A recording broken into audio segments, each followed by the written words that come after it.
Will this fight ever end? Well, first, Asad, thanks for forcing me to come to Glasgow. When I walk the streets of cities like this, Glasgow was the UK's second most important city. Beautiful buildings, beautiful streets, a gorgeous city. It had Red Clydeside in 1919, the uprising to create a Soviet in Scotland. But it was, crushed, of course. When I see cities like this, I think also about the other side of it. There's a phrase from Walter Benjamin: every monument of civilization is also a monument of barbarism. I think of the famines in Bengal, the jute workers in Bengal sending jute to Dundee through the Glasgow port.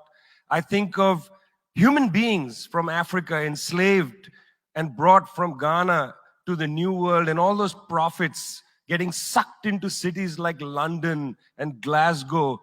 Between 1765 and 1938, the British Isles stole $45 trillion pounds from India, 45 trillion sterling from India. We never got paid for that. When the British left India, when we threw the British out, our literacy rate was 13%. So much for several hundred years of so-called civilization. Meanwhile, our landscapes were destroyed. Coal was foisted on India. You foisted coal on us. You were the ones that came and made us coal dependent.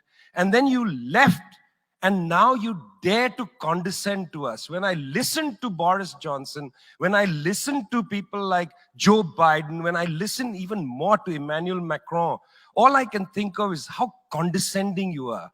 You condescended to us 400 years ago. You condescended to us 300 years ago. You condescended to us 200 years ago. You condescended to us 100 years ago. You're condescending to us today. You only know condescension because for you, colonialism isn't something that happened in the past and we defeated you. It's not that. For you, colonialism is a permanent condition. And that permanent condition happens in two ways.